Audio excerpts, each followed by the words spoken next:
3 महामंत्र। ओम त्वमेव साक्षात् श्री महालक्ष्मी महासरस्वती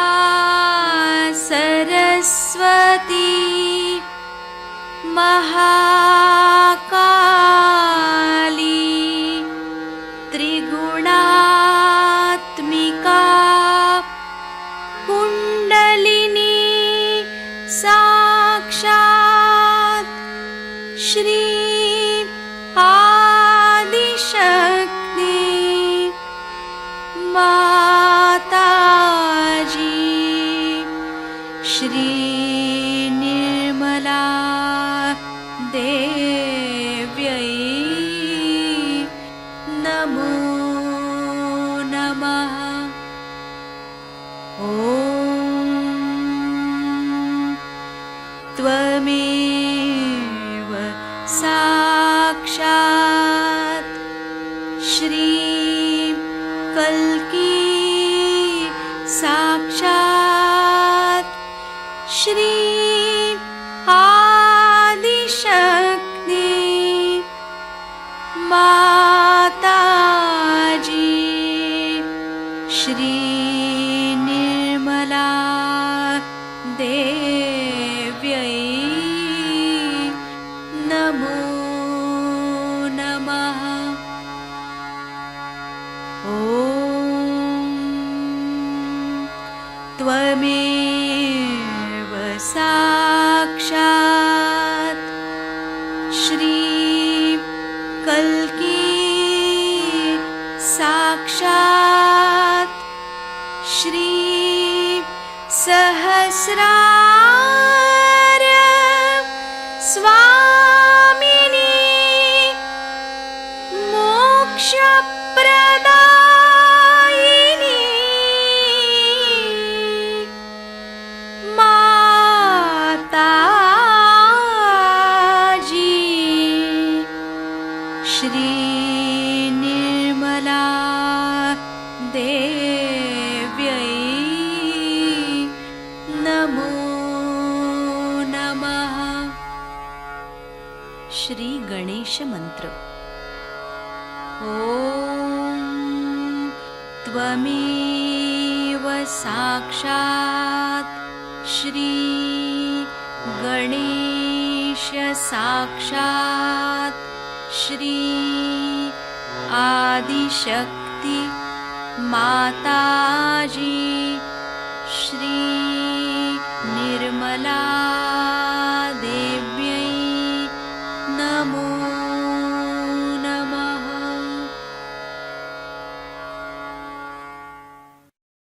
जय श्री माता जी। दोनों हाथ माँ के सामने हृदय में श्री माता जी को नमन करेंगे। श्री माता जी की छवि को अपने सेंटर हृदय पर स्थिर करेंगे। परम पूज्य श्री माता जी, कृपा करके हम सभी के हृदय को अपने रहने के योग्य बनाइए। श्री माता जी, हम सबको क्षमा कर दीजिए, हम सभी अज्ञानी हैं।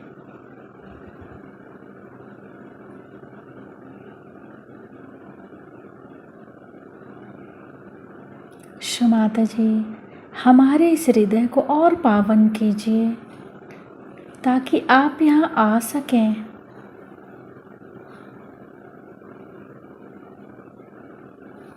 माँ की छवि को सेंटर हृदय पे निरंतर देखते हुए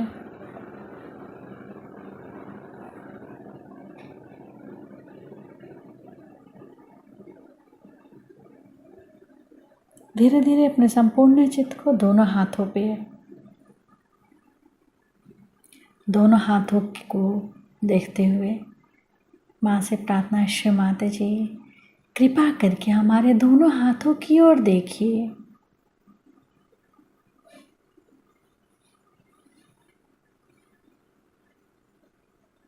धीरे धीरे अपने संपूर्ण चित्त को सेंटर मूलाधार।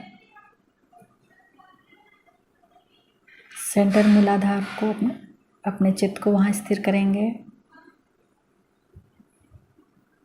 श्री माता जी, आप ही तो श्री गौरी और गणेश हैं। कृपा करके हमारे अंदर श्री गणेश जी की निर्भयता दीजिए। श्री माता जी, हमारे अबोधिता और पवित्रता की रक्षा कीजिए।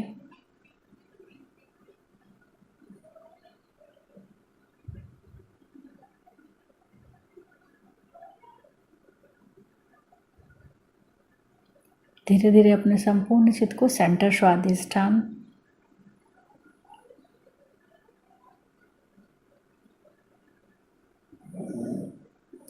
सेंटर नाभि, पूरा भवसागर,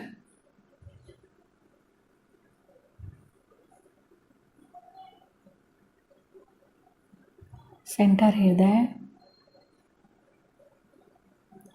सेंटर विशुद्धि, फ्रंट आज्ञा। फ्रंट आज्ञा पर श्री निर्विचारिता मंत्र। ओम त्वमेव साक्षात् श्री निर्विचारिता साक्षात् श्री आदि शक्ति माता जी श्री निर्मला देव्यै नमो नमः।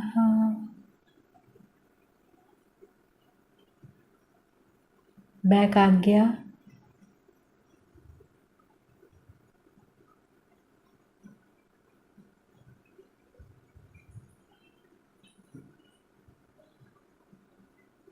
सहस्त्रार।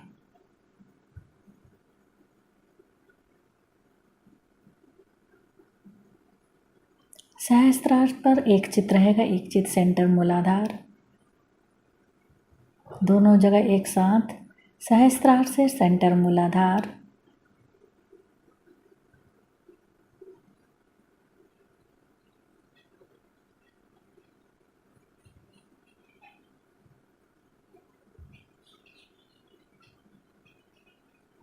अब अपने संपूर्ण चित्त को सहस्त्रार पर रख के अमृतवाणी सुनेंगे। जिसका आत्मा से संबंध हो गया उसका नितांत संबंध होता है। मैं खुद आश्चर्य में पड़ती हूँ कि मेरे जान को लग जाएंगे अगर किसी के इतनी सी तकलीफ हो जाए और बार बार माफी मांगेंगे, माँ तुम माफ कर दो, तुम तो माफ कर दो, उस पर कुछ तुम नाराज हो गई हो, नहीं तो क्या। अब मैंने कहा भाई तुम क्यों माफ कर मांग रहे हो उसको, अब वो भूल रहा है माफी मांगना तो हम ही मांग रहे हैं उसको माफ कर। इतना प्रेम चढ़ता है सब देख देख कर, इतना मोह लगता है कि कितनी मोहब्बत, कितना ख्याल, कितनी किसी पे कोई परेशानी आ जाए, पैसे की परेशानी आ जाए, कोई तकलीफ हो जाए तो सब के सब सीक्रेटली उसको कर लेते हैं, मेरे को पता ही नहीं चलता है। सब आपस में ऐसे खड़े हो जाते हैं और सारी दुनिया की दुनिया ऐसे सहयोगियों की जब खड़ी होगी तब सोचिए क्या होगा। अभी तो हम लोग वैमनस्य, द्वेष और हर तरह के कंपटीशन और ये पागल रैट रेस के पीछे में दौड़ रहे हैं, ये सब खत्म हो जाएगा और इतनी सुरक्षा की सेंस ऑफ सिक्योरिटी इतनी हमारे अंदर आ जाएगी कि सब हमारे भाई बहन। पर जो लोग सामूहिक नहीं होते वो निकलते जाते हैं सहयोग से। ये तो ऐसा है, एक मैंने देखा है कि ऐसा सेंट्रीफ्यूगल फोर्स है कि वो घूमता है और अगर जिसने जरा सा छोड़ा कि गया वो चाहे टेंजेंट से बाहर, वो रहता नहीं, फिर टिकता नहीं। इसलिए इसमें चिपक के रहना चाहिए। इसके जो नियम हैं उसको समझना चाहिए, उसको जानना चाहिए, दूसरों से पूछना चाहिए। उसमें बुरा मानने की कोई बात नहीं। जो कल आए थे वो ज्यादा जान गए, आज आप आए, आप जान जाइए, और जो कल आएंगे वो आपसे जानेंगे। इसमें बुरा मानने की और इसकी कोई बात नहीं। पर जब आदमी सहयोग में पहले आता है तो वो यही भावना लेकर के आता है कि अब हम इसमें आए हैं और ये देखिए हमें परेशान दिखा रहे हैं, ये दूसरे हो गए, इनकी श्रेणी बदल गई है, ये दूसरे हैं, ये दिखने में आप ही जैसे हैं लेकिन ये दूसरे हो गए। जैसे समझ लीजिए कि आपके कॉलेज में लड़के पढ़ते हैं, कोई बीए में है और कोई फर्स्ट ईयर में है, फिर कोई एमए में है।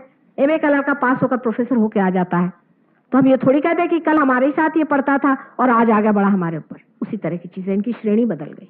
आपकी भी श्रेणी बदल सकती। कुछ कुछ लोगों को मैंने देखा है कि सालों से रगड़ रहे सहयोग में, कुछ प्रोग्रेस नहीं होता, वो ऐसे चलते रहते डावाडोल डावाडोल। कभी गुरुओं के चक्करों में घुसे। आज एक महाशय आए थे, आए होंगे अभी भी, पार हो गए थे। उसके बाद में वो गए, कोई शंकराचार्य के पास गए, कहीं किसी के पास गए, कहीं कुछ गए, बेचारे बिल्कुल पागल हो गए, पागल। मुझे आके बताने लगे कि माँ मेरे अंदर पिशाच भर दिए। आए अभी बेचारे, काफी उनको साफ सूफ किया हमने, पर उससे प्रोग्रेस उनका कम हुआ। अगर वो उसी वक्त जम जाते तो आज कहाँ से कहाँ होते। और बड़ी तकलीफ उठाई बेचारों ने, बड़ी परेशानी उठाई। सामूहिकता को आप समझें कि बहुत महत्वपूर्ण है। सबसे बड़ा आशीर्वाद सामूहिकता में आता है। और जहां इस सामूहिकता को तोड़ने की किसी ने कोशिश की, यानी लोगों की आदत है क्लब करने की, कोई ना कोई बहाना लेकर के। आप सफेद बाल वाले हैं तो मैं भी सफेद वाला, चलो हो गए। आप लंबे आदमी हैं तो हम भी लंबे आदमी, हो गए क्लब। आप सरकारी नौकर हैं, मैं भी सरकारी नौकर हूं, चलो हो गए। सहयोग में सब छूट जाता है। आप कौन देश के हैं? परमात्मा के देश के। आप किसके साम्राज्य के हैं? परमात्मा के। परमात्मा ने थोड़ी ऐसा बनाया था कि आप यहाँ के, आप वहां के। भाई परमात्मा तो हर एक जगह वैरायटी बनाते ही है। ये त्रिगुण के परम्यूटेशंस एंड कॉम्बिनेशंस के साथ में उन्होंने ये सारा बनाया। और जिसलिए कि जिसे वैरायटी से खूबसूरती आती है। आप सोचिए सबकी एक जैसी शक्ल होती तो बोर नहीं हो जाते सब लोग? कम से कम हिंदुस्तानी औरतों को इतनी अकल है कि साड़ियां पहनती अब भी, और सब अलग अलग तरह की पहनती है। पर आदमी तो बोर करते हैं उनके कपड़ों से, सब एक जैसे। औरतें जो हैं अभी भी अपना मेंटेन किया। अगर एक औरत ने देखा कि दूसरी मेरे जैसे साड़ी पहन के आए तो बदल के आ जाएगी।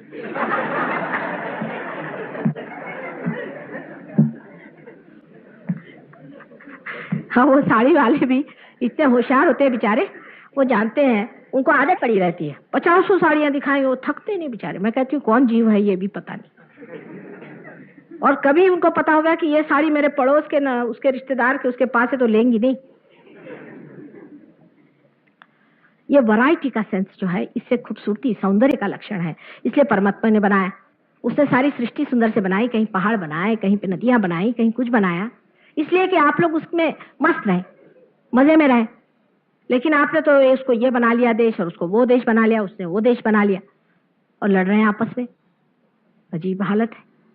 हमारे जैसे अजनबी को तो बड़ा ही आश्चर्य लगता है, इसमें लड़ने कौन सी बात। और फिर घुटते घुटते हर एक देश में अपनी अपनी समस्या, अपने अपने तरीके, अपना अपना ढंग बनता गया।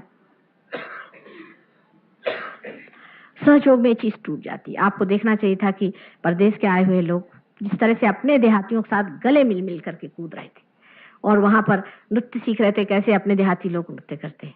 करे पंजाब जाएंगे तो वहां जाके भांगड़ा करेंगे उनके साथ, कूद कूद करके। देखने लायक चीज है। ये भूल गए कि हम किस देश के हैं।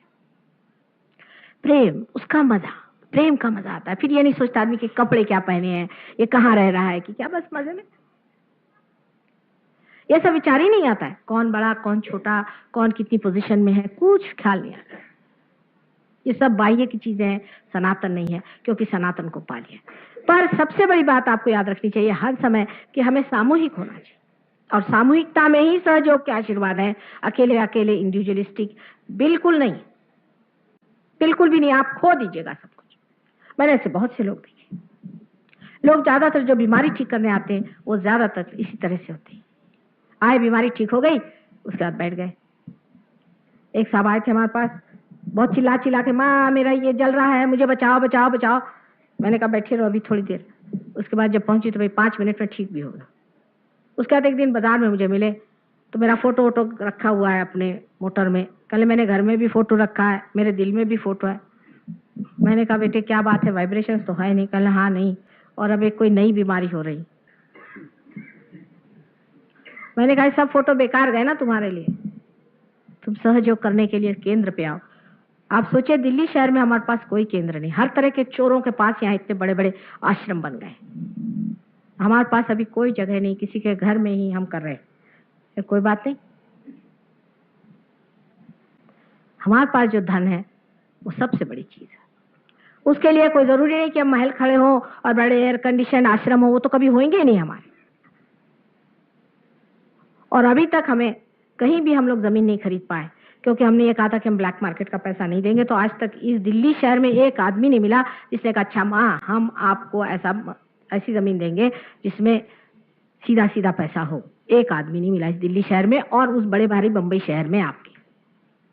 ये हालत है। गवर्नमेंट से कहा तो वहां भी जो नीचे के लोग हैं वो ब्राइबरी लेते हैं।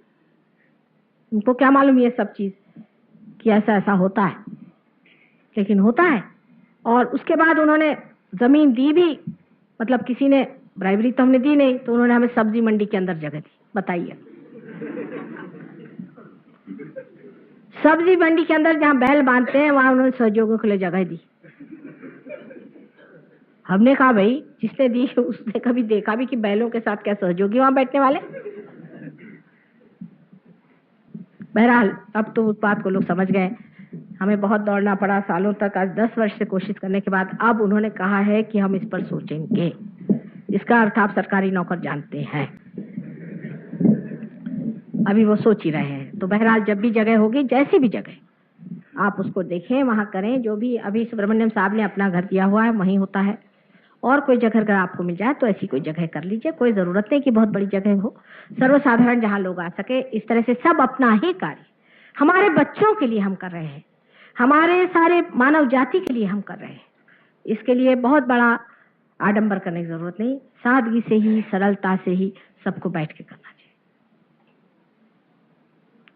सहयोग इतनी आशीर्वाद देने वाली चीज है कि सहयोग में आए हुए लोग आज बड़े बड़े मिनिस्टर हो गए। ये भी बात देखिए कितनी आश्चर्य की है। लेकिन मिनिस्टर होने के बाद वो भूल गए कि वो सहयोगी है। जब मिनिस्ट्री छूटेगी फिर आएंगे, जरूर आएंगे। फिर आप पहचानिएगा कि ये फलाने मिनिस्टर थे माता जी। अब उनको फुर्सत नहीं। फुर्सत सहयोग के लिए जरूर निकालनी पड़ेगी आपको। ये आपका परम कर्तव्य है। जो कहता है मेरे पास टाइम नहीं, कब करूं, सो सहयोग नहीं कर सकता। रोज शाम को और रोज सवेरे थोड़ा देर निकालना पड़ता है। सहयोग में अनेक नियम है।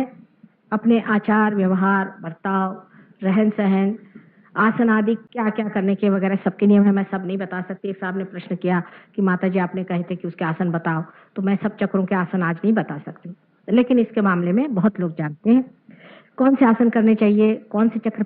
साहब आए, मुझे कहने हम तो आए थे आपसे मिलने, लेकिन वहाँ एक साहब थे बड़े बदतमीज से। हमने कहा क्या हुआ? कहने लगे कि हम दिन में आए थे आपके पास। मैंने कितने बजे? 3:30 बजे। मैंने कहा उस वक्त तो मैं आराम करती हूँ। तो कहने हमने सोचा माँ का दरबार कभी भी आ जाओ। मैंने कहा ठीक है, आपके लिए तो माँ का दरबार है, लेकिन आपके अक्ल का दरबार कहाँ रह गया? जो रात दिन माँ मेहनत कर रही, क्या उसको थोड़ा आराम नहीं करना चाहिए? अगर उन्होंने कह दिया कि इस वक्त माँ आराम कर रही है, आप नहीं आए, तो आपको खुद सोचना चाहिए कि बात सही है। लेकिन जब वो उस जगह खड़े होंगे तो क्या करेंगे? इस प्रकार लोग बहुत बार सहयोग से बेकार में भागते हैं। और इसकी वजह सबसे बड़ी मैं तो यही सोचती हूँ कि अभी वो पात्र नहीं। जो आदमी पात्र होता है घुसता चला जाता है। थोड़े दिन नाराज हो रहे हैं, कुछ हो रहे हैं, चलो घुसते चलो इसमें, और गहन उतरता है। जो सॉफ्ट लाइन है वो हमेशा लेती है जीवंत चीज। जैसे एक बी है, जब वो अंकुरित होता है, जब स्प्राउट करता है, तो उसका जो रूट कैप होता है बड़ा छोटा सा होता है, इतना सा, लेकिन बड़ा समझदार वाइज होता है। वो जा करके किसी चट्टानों से नहीं टकराता है, किसी पत्थरों से नहीं टकराता है, पर पत्थर के किनारे पे थोड़ी सी सॉफ्ट जगह में जाए उसमें से घुसता चला जाता है और जाके जम जाता है और उस पत्थरों पे इस तरह से जकड़ जाता है कि सारा पेड़ का पेड़ उसी सहारे खड़ा हो जाता है। ये अकलमंदी की बात। जब इतना सा एक सेल है, उसको इतनी अकल है, तो क्या एक सहयोगियों को नहीं होनी चाहिए कि किस तरह से हम गहन उतरे चले? कुछ ना कुछ बहाना बन के सहयोग से भागने से आपकी प्रगति नहीं होगी, आपका ही लॉस होगा। ये सब बहानेबाजियां आपको बंद करनी चाहिए। ये अपने मन का खेल है, इसको आप छोड़िए। ये ईगो है और कुछ नहीं है। ये बड़ा सूक्ष्म ईगो है। कोई आपके पैर पे नहीं गिरने वाला। ये तो जरूरी है कि सबसे अच्छे से बातचीत की जाए, कहा जाए, पर कल कोई बिगड़ भी गया, उस पर से सहयोग से भागने की क्या जरूरत है? आप जब तक आप केंद्र पे नहीं आएंगे तब तक आपका कोई सा भी काम नहीं बन सकता है। एक तो सबसे बड़ी बात यह है कि लोग बहुत से ये भी सोचते हैं कि अगर हम सहयोगी हैं तो हमारे बाप दादे के बहन के और भाई के कोई ना कोई रिश्तेदार कहीं अगर उसको कुछ हो जाए तो बस वो माता जी उसको ठीक करे। एक साहब बहुत बड़े सहयोगी हैं और हमारे यहाँ ट्रस्टी रह चुके, सालों से ट्रस्टी है। उनकी बीवी भी, दोनों को बहुत बीमारी थी, ठीक हो गए, काफी गहरे उतर चुके, सब कुछ हुआ। उनके लड़का ऊपर से गिर के मर गया। नॉर्मली सहयोग के लोग एक्सीडेंट से मरते नहीं, कभी अभी तक तो हमने सुना नहीं किसी को मरते। और वो इस तरह से मर गया, जवान लड़का था। लेकिन उन्होंने ये कहा कि ठीक है, ये तो कुछ ना कुछ होना था और हो गया, लेकिन एक्सीडेंट से तो माँ ने मुझे बहुत बार बचाया है। मैंने इतने बार अपने लड़के से कहा कि माँ के पास चलो, आया नहीं, तो मैं क्या उसकी जिम्मेदारी ले सकता हूँ? अगर वो माँ के पास आता, अपने बच्चे को लेके आता, तो कभी भी ऐसा नहीं होता।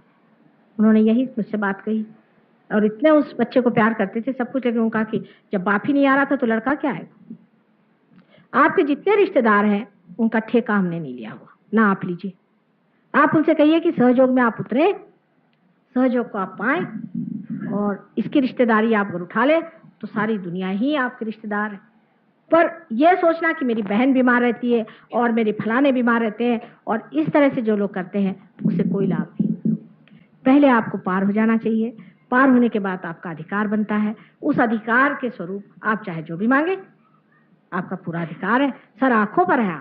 अगर समझ लीजिए आप इंग्लैंड जाएं और इंग्लैंड से जाकर आप कहें कि हमें चीज चाहिए, अरे रहने दीजिए, उस लंदन में आपको लोग पैर नहीं ठहरने देंगे जब तक आपके पास सत्ता न हो वहां जाने की। जब आपके पास सत्ता नहीं है तब आप सहयोग से कोई भी आशीर्वाद मांगना गलत है। जैसे एक साहब थे, बहुत बीमार थे, इन लोगों ने टेलीफोन किया, ट्रंक कॉल किया, माँ उनको ठीक करो, पार नहीं थे, कुछ नहीं। तो मैंने कहा अच्छा हम कोशिश करते हैं। उनके साहबजादे पार थे, कोशिश करी। उन्होंने कहा कि देखो इसको छोड़ दो। अहंकार इतना था कि वो ठीक ही नहीं हुआ। तब मैं आने पर वो ठीक हो गए। थोड़े दिन उनकी जिंदगी चली, लेकिन जब मरना है तब तो आदमी मरता ही, वो थोड़ी ना हम रोकने वाले। सिर्फ ये है कि सहयोग से मनुष्य शांति को प्राप्त करता है मरने से पहले, और जो चीज बहुत आकस्मिक हो जाती है उससे बच जाता है। इसलिए मैंने कहा कि एक्सीडेंट से नहीं मरता है, सडनली कोई चीज होकर नहीं मरता है। वास्तविक जब मरना है तब मरता है। तो उनको जब मरना था वो मर ही गए बेचारे, वो पार भी नहीं हुए थे और बड़ी मुश्किल से उनको किसी तरह से ठीक किया था, वो मर गए। तो उनके सब रिश्तेदार कहने लगे कि माता जी इनको बचाया नहीं। मैंने कहा उनसे एक सवाल पूछो कि आपने माता जी के लिए क्या किया? पहला सवाल। लोग ऐसा हक सहयोग पे लगाने लगते हैं क्योंकि ये सहज है। वो सोचते हैं कि माँ ने हमारे लिए क्या किया। अबे आपने क्या किया माँ के लिए? आपने अपने लिए क्या किया? पहले तो सवाल ये पूछना चाहिए कि हमने अपना ही क्या भला किया हुआ है? सहयोग में हमने ही क्या पाया हुआ है? क्या हमने अपने वाइब्रेशंस ठीक रखे हैं, या क्या हमने एक आदमी को भी पार कराया? महाराष्ट्र में आप आश्चर्य होंगे कि इतने लोग पार होते हैं, हजारों की तादाद में। महाराष्ट्र की महत्ता मैं इसलिए नहीं कहना चाहती हूँ कि आप जाके खुद ही देखिए, मैं तो खुद आश्चर्य में हूँ कि इतने हजारों लोग कैसे पार हो जाते, और फिर जमते भी बहुत है। ये भी बात उन लोगों में, और इस तरह की बात वहां नहीं होती है। अब वहां ये नियम बनाया था पहले हमने कि जब किसी ने कर 11 आदमी को पार किया वही मेरे पैर छू सकता है। वहां पैर छूने की लोगों को बीमारी, अगर किसी से कहो कि पैर नहीं छूना तो बस उनके लिए फिर आफत हो जाती। शेरदार भी आदमी होंगे तो भी चाहेंगे कि माँ के पैर छू। यहाँ किसी कहो कि पैर छुए तो वो बिगड़ जाए, क्यों पैर छुए साबिन के हम। लेकिन उनको मैंने अगर कहा कि आपको पैर छूना है तो आपसे कम से कम 11 आदमी होने चाहिए, वही लोग छू सकते हैं जिन्होंने 11 आदमी पार किए। तो कुछ लोग खड़े हो गए, पहले माँ हमने तो 11 नहीं 10 ही किए हैं, छू ले पैर। देखिए भोलापन।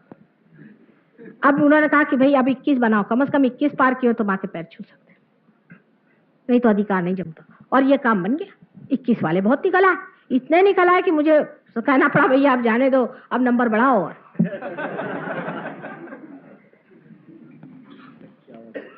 51 कर दीजिए तो भी बहुत निकल आएंगे। वहां तो ऐसे ऐसे लोगों 10-10 हजार पार किए, इसीलिए शायद उसका नाम महाराष्ट्र रखा है। 10-10 हजार लोग पार करने वाले वहां लोग हैं, और यहाँ खुद ही नहीं जमते हैं, दूसरों को क्या करेंगे। बिल्कुल फ्रिवलस जिसको कहना चाहिए टेम्परामेंट है। अपने तरफ भी सेल्फ एस्टीम नहीं है, अपने बारे में भी विचार नहीं है, ना दूसरों के बारे में। जानते नहीं कि हम क्या, हम आत्मा स्वरूप हैं, कितनी बड़ी चीज है, हम कितने शक्तिशाली हैं। इस शक्ति को हमें बढ़ाना चाहिए। अपने बारे में कोई विचार ही नहीं है, एक बस रौनक लगा ली, बस हो गया। इससे काम नहीं होता। अपने अंदर जो है रौनक करनी पड़ती है और सबके साथ में इसको बांटना पड़ता है। मराठी में कवि हो गए हैं, उन्होंने कहा है, त्याला पाहिजे जातीचे एरे गबाळ्याचे काम नोहे। कहले इसके लिए जिसमें जान हो वो आए, ऐसे वैसे लंदी फंदी लोगों का ये काम नहीं। एरिया गबाळ्याचे मैंने बेवकूफों का ये काम नहीं। इसलिए आपसे मुझे रिक्वेस्ट करना है, बताना है बहुत बहुत विनती करके कि आपको जो भी दिया है उसका संजोना बहुत ज़रूरी है, उसके और बढ़ना ज़रूरी है। दिल्ली के फाउंडेशन के पहले स्टोन्स हैं और आज 7 साल से मैं यहाँ मेहनत कर रही हूँ दिल्ली में, और अभी इन गिन के 200 स्टोन्स भी नहीं जोड़ पाई। ये कठिनाई है, आप सोचिए। और जो आते भी हैं ज़्यादातर दल बदलू और दल बांधने में नंबर 1। ये शायद हो सकता है कि पॉलिटिक्स का असर हो, चाहे जो भी हो। इतना पॉलिटिक्स करते हैं कि जिसकी कोई हद नहीं। इसमें पॉलिटिक्स नहीं है, कुछ नहीं है, इसमें सिर्फ अपने को पाना और परमात्मा को पाना और सारे संसार को एक नई सुंदर प्रेम पूर्ण क्रांति में बदल देना ही एक काम है। बड़ा भारी काम है, बहुत महान काम है। इसमें हजारों लोग चाहिए, और अगर आप नहीं करिएगा, ये भी आप जान लीजिए, तो ये लास्ट जजमेंट है। जजमेंट कुंडलिनी से ही होने वाला है। और क्या भगवान आपको तराजू में डाल के नहीं देखने वाले? कुंडलिनी को जागरूक करके ही आपका जजमेंट हो रहा है। वो लास्ट जजमेंट जो बताया गया वो शुरू हो गया, और जो इसमें से रुक जाएंगे उसके लिए कल के अवतरण में आप जानिएगा कि सिर्फ काट छाट होगी। कोई आपको लेक्चर नहीं देगा, कोई बात नहीं करेगा, बस एक टुकड़ा इधर या एक टुकड़ा उधर, ये आप समझ लीजिए। और ये चीज अपने गांठ में बांधे और समझ ले कि अब जितना भी संत साधुओं ने यहाँ मेहनत करी है, जो भी बड़े बड़े यहाँ अवतरण हो गए, जो भी कार्य परमात्मा के दरबार के लिए हुआ है, वो सब पूरा हो गया। और आप अब स्टेज पे हैं। आप स्टेज पे रहना चाहें तो स्टेज पे रहें या नीचे उतर जाएं, या आपकी जिम्मेदारी है कि आप ही न रहें लेकिन सबको ऊपर खींचें। आप लोग दूसरे तरह के हैं, आपकी श्रेणी और है, आप साधक हैं, और आपको समझ लेना चाहिए कि इसके लिए एक व्रत निश्चय होना चाहिए आदमी में। इसको कहते हैं कि एक बाना पहन लिया आपने, तभी ये चीज काम हो सकती है। और ऐसे वैसे अरे गहरे नत्थु खैरों से ये काम नहीं हो। आप अरे गहरे नत्थु खैरे नहीं है, मैं जानती हूँ, लेकिन अभी आपने अपने को पहचाना नहीं। उसे जान लेने पे आश्चर्य होगा कि क्या ये शक्ति प्रचंड शक्ति या ब्रह्म शक्ति माने हमें दी है। और जैसे ही शक्ति बहने लग जाती है, आदमी सोचता है कि मैं भी इस काबिल हो जाऊं। जब इस प्याले से ये चीज छलक रही है तो ये प्याला भी इस योग्य हो जाए कि इस महफिल में आ सके। इस तरह से आदमी अपने आप ही अपना व्यवहार, अपना तरीका सब कुछ बदलते जाता है। और सबसे बड़ी बात तो यह है कि बड़े बड़े जीव संसार में जन्म लेना चाहते हैं। अगर आपका दिल्ली में वातावरण ठीक नहीं हुआ तो यहाँ सिर्फ राक्षस जन्म लेंगे, या तो बहुत ही पहुंचे हुए लोग जन्म ले जो डंडे लेकर आपको मारेंगे, और या तो राक्षस पैदा होंगे और राक्षसों की ये नगरी हो जाएगी। इसलिए मुझे बड़ा डर लगता है, कभी कभी सोचती हूँ कि इनकी समझ में अभी आ नहीं रही बात। आप लोगों को बड़ी जिम्मेदारी है, क्योंकि दिल्ली जो है वो दहलीज है इस देश की, और इस दहलीज को लांग कर अगर राक्षस आ जाए तो आप लोग कहीं के नहीं रहेंगे। आपको दहलीज पर उसी तरह से पहरा देना चाहिए जैसा कि बड़े बड़े देवदूत और बड़े बड़े चिरंजीव खड़े हुए आपके जीवन को संभाल रहे हैं। अपनी आप रक्षा करें और औरों की भी रक्षा करें, अपना कल्याण करें, औरों का भी कल्याण करें, और सारे संसार को मंगलमय बनाएं। यही मेरी इच्छा है। इसके बाद मैं जा रही हूँ मद्रास, लेकिन उसके बाद आऊंगी। उसके बाद भी मेरा प्रोग्राम दिल्ली में रहेगा 3-4 दिन। आप लोग सब वहाँ आइए, जहाँ भी प्रोग्राम होता है, जहाँ जहाँ सहयोगी आते हैं वहाँ वहाँ कार्य ज़्यादा होता है। सब लोग वहाँ आइए। ये लोग तो आपकी भाषा भी नहीं समझते हैं, और जहाँ जहाँ मैं गई गाँव में वगैरह, वहाँ तो हिंदी या मराठी भाषा बोलती रही, लेकिन ये लोग सब लोग वहाँ आते रहे। और हर तरह की आफत आप जानते हैं कि इन लोगों को तो गांव में रहने की बिल्कुल आदत नहीं है। वहाँ पे रह करके समझते हैं कि हमारे रहने से माँ के लिए बड़ा आसान हो जाता है, क्योंकि आप ही चैनल्स हैं। आपके चैनल्स मैं इस्तेमाल करती हूँ। अगर समझ लीजिए इतनी बड़ी ये जो आपकी पावर हाउस है, इसमें अगर चैनल्स नहीं हुए तो बिजली कैसे प्रभावित?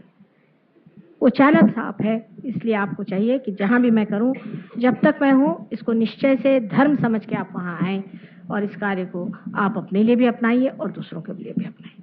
धन्यवाद। आशा है मैंने आपके अधिकतर प्रश्नों का जवाब दे दिया होगा, और अगर नहीं दिया हो तो आप जरूर सेंटर पे सब चीजों का जवाब पा लेंगे, क्योंकि मैं सब बात आज नहीं कह पाऊंगी। आप समझ रहे हैं, समय की कमी।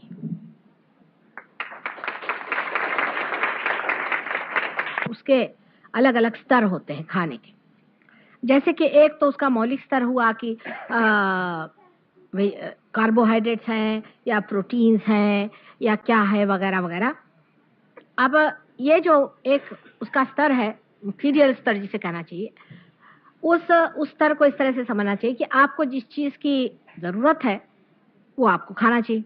जैसे कि जिस आदमी में ज्यादा कफ है उसको ठंडी चीजें या ऐसी चीजें कि जिससे आप जानते हैं उसमें क्या क्या अवॉइड करना चाहिए, क्योंकि सहयोग में आयुर्वेद के दृष्टि से जो लेफ्ट साइड कफ की मानी जाती है, उसी तरह से वो हमारा लेफ्ट माने महाकाली की शक्ति है। महाकाली की शक्ति डिस्टर्ब हो जाती है कफ से। इसलिए जिसको कफ हो रहा है उसको एक स्तर पे ये समझ लेना चाहिए कि जिससे कफ बढ़ेगा वो काम नहीं करना चाहिए। संतुलन सहयोग का नियम है, संतुलन है।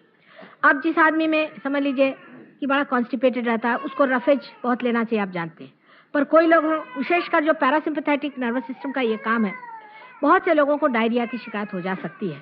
उस वक्त उनको घबराना नहीं चाहिए कि हमें डायरिया हो गया, क्योंकि और उस वक्त हम लोगों को ये सोचना चाहिए कि जिसको जरूरत है उसको ज्यादा सब्जी खानी चाहिए और जिसको जरूरत है वो ज्यादा प्रोटीन खाए। ये तो अपनी अपनी सूझबूझ और समझ से होना चाहिए। लेकिन कोई कहे कि सात्विक अन्न कोई होता है, उस मामले में मुझे कहना कि उसमें बड़ी गलतफहमी हमको, ये दूसरे स्तर की बात है कि हम लोग सोचते हैं कि अगर हम सब्जी और ये खाएं तो बड़े सात्विक हो जाएंगे और अगर थोड़ा सा हमने गोश्त छू लिया तो हम असात्विक होंगे। ये बड़ी गलतफहमी है हम लोगों के अंदर।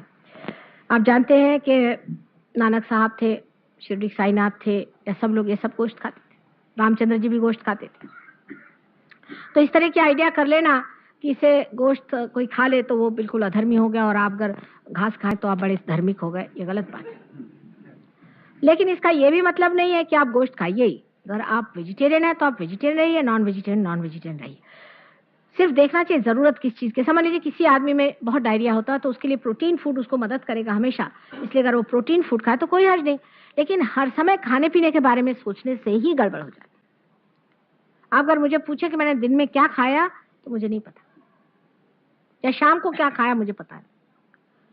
लेकिन इसमें सबसे जो बड़ी बात देखने की होती है ये कि खाने के वाइब्रेशंस कैसे हैं। ये नहीं कि उसकी क्वालिटी क्या है, वाइब्रेशंस कैसे। वाइब्रेशन से आप फौरन जान जाइएगा कि खाना नहीं खाना चाहिए। उदाहरण के लिए बताएं, एक साहब के हम खाना खाने गए और बड़े उनका बड़े आलीशान मकान, बड़े बढ़िया तरीके से बातचीत करी, उनकी बीवी, 3 उनकी लड़कियां, सब कुछ। घर में गए तो मेरी तबीयत खराब। मैंने अपने पति से कहा भैया मुझे तो उल्टियां हो रही, चलो यहाँ। कभी तुम्हारे समझ नहीं आता कि गंदी जगह में भी तुमको उल्टियां नहीं होती और इस जगह में तुमको उल्टियां हो रही। मैंने कहा आप चल दीजिए, आप मैं रह नहीं सकती। बस वो माने नहीं, जा करके मैंने उल्टियां शुरू कर दी। पहले भाई चलो घर, अब इनका तो समझ में नहीं आता, उल्टियां खो रहे। घर गए तो उन्होंने पूछा क्या बात थी। मैंने कहा उस घर में कोई बहुत रोया हुआ है, बड़ा दुख है उस घर में। कहले कहाँ का दुख, इतना सुंदर घर तुम्हें कहाँ से क्या लो। मैंने कहा बिल्कुल सही बात है, वो बड़ा दुखी जी है घर, उस घर में बड़ा दुख फैला हुआ है।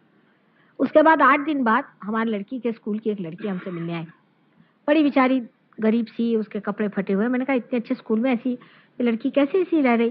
कहले नहीं मेरी माँ यहाँ टीचर है इसलिए हमें फ्री एजुकेशन मिल रहा है, ऐसे तो हम बहुत गरीब हैं। उसका नाम जो मैंने सुना तो उसका सरनेम और इस आदमी का सरनेम एक था। मैंने कहा तुम उसको जानते हो। कहले हाँ वो तो मेरे पिता। तुम्हारे पिता और क्या। कहले मेरे ग्रैंडफादर का तो घर है, ये बैरिस्टर होने विलायत गए, मेरे नाना से सारा पैसा लिया, सब कुछ लिया और वहां से आए और सब हथियार लिया। मेरे नाना मर गए और इन्होंने हमको सबको घर से निकाल के इस औरत से शादी कर दी। और कहने मेरी माँ रोती ही रही, महीनों रोती रही, इसने सुना नहीं। वो अगर वेजिटेरियन खाना भी होता तो भी बेकार। तो उसके वाइब्रेशन देखे जाते, कौन आदमी किस तरह से खाना देता है वो देखना पड़ता है।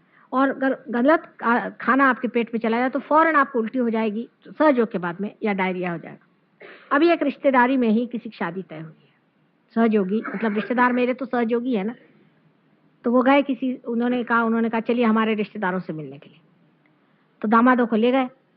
वो दामाद मेरे साथ बेचारे सफर में निकले, सारा रास्ता उनकी हालत खराब, उल्टियां और डायरिया और उल्टियां और डायरिया। फिर मैंने कहा सारे रिश्तेदारों को चूते मारो, ये मोहम्मद साहब ने बताया, तब उनका ठहरा। वाइब्रेशंस कैसे देखना पड़ता है, कौन कैसे मन से आपको खाना देता है।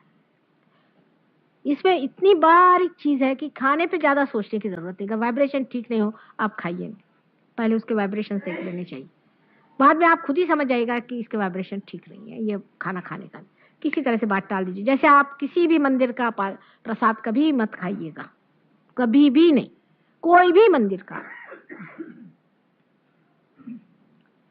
क्योंकि वो पैसे बनाने का एक धंधा है। आपने खाया और आपका पेट नहीं खराब हुआ सहयोगियों का, तो जो कहिए। इसका मतलब नहीं कि उसमें जो डेटी है वो खराब है, पर उसमें जो बैठे हुए महाराज उस पर कमर्शलाइज कर रहे हैं। जहां भी कमर्शलाइज जरा सा भी हुआ, वहां से आत्म तत्व खत्म हो जाता है। किसी भी चीज का कमर्शलाइज हो गया, उसमें आप बिल्कुल वहां परमात्मा नहीं रह सकते।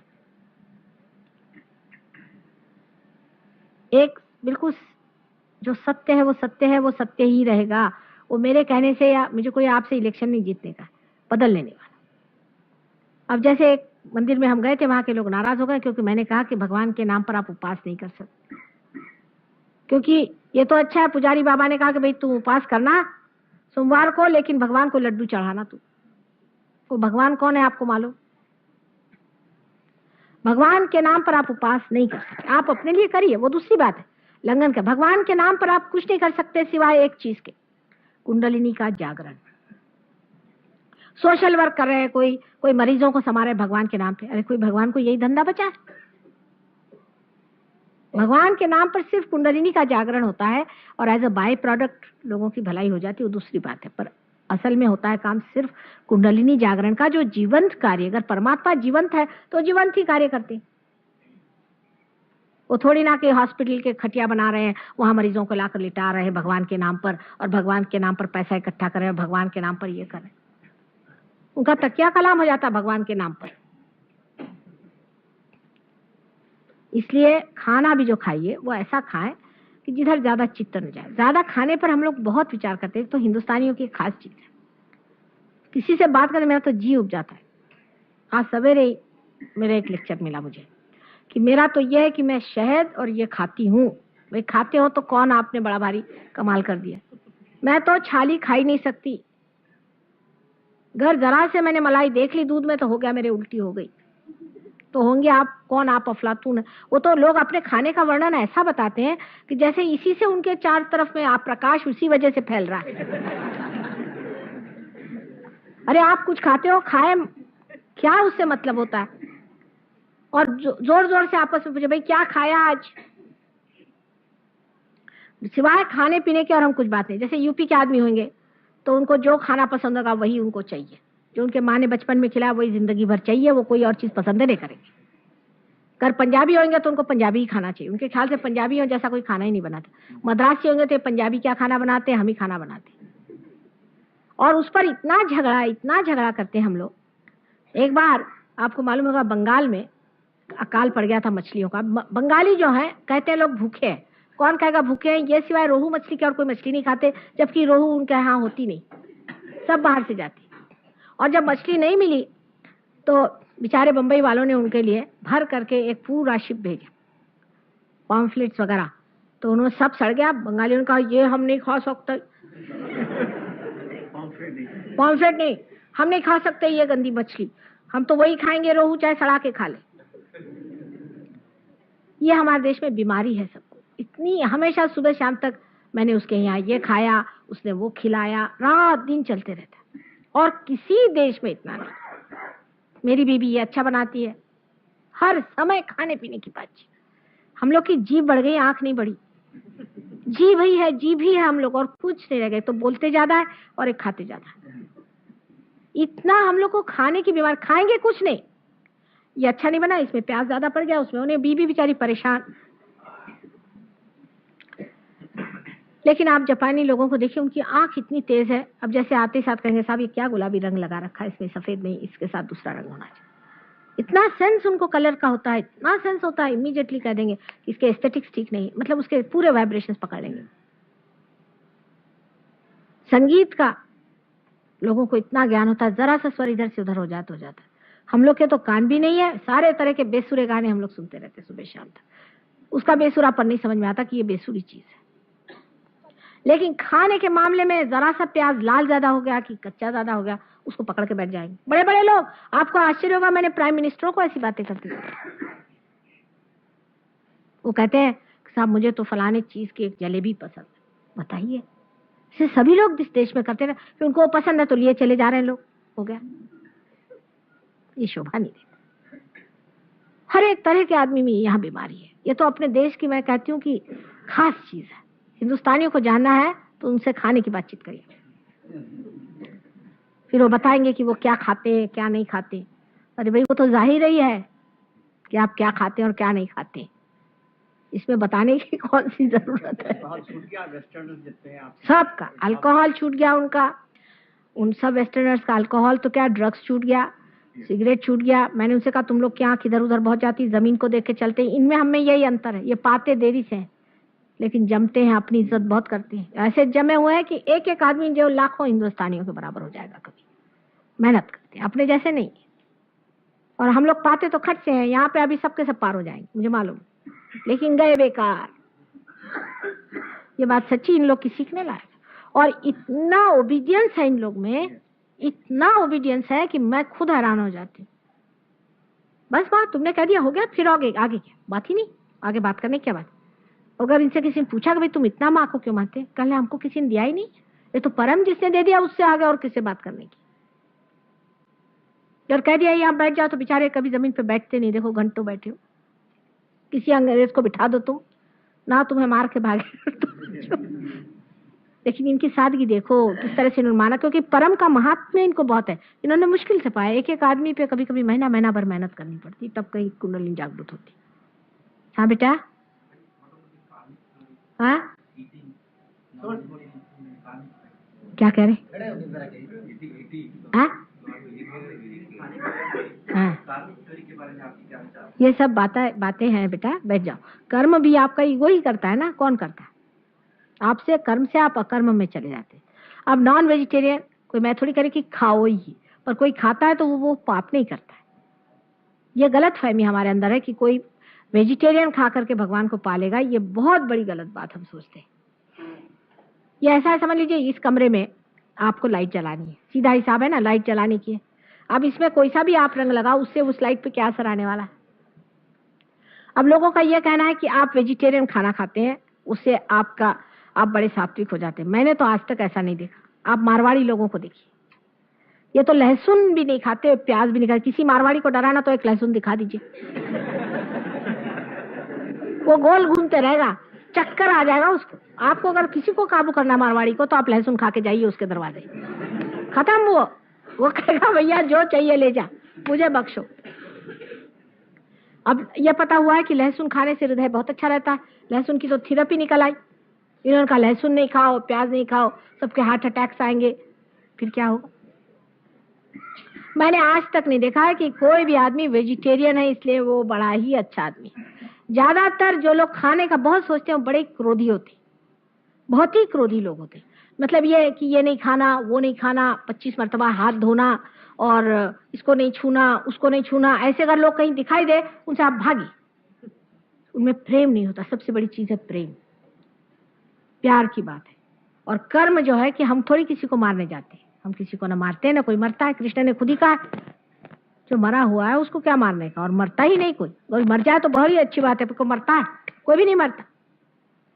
लेकिन अब तुम सोचो कि मुर्गियां और खटमल और क्या क्या तुम लोग बचा के रखोगे तो क्या मैं उनको रियलाइजेशन दूंगी कि तुमको? अब जो लोग बेचारे ये शुरू से खाते आए हैं उनको वेजिटेरियन खाना देने से उनकी कुंडलिनी रहती नहीं, कमजोर हो जाते, बहुत कमजोर हो जाते हैं। ये तो सब गुरुओं ने यहाँ बना रखा है।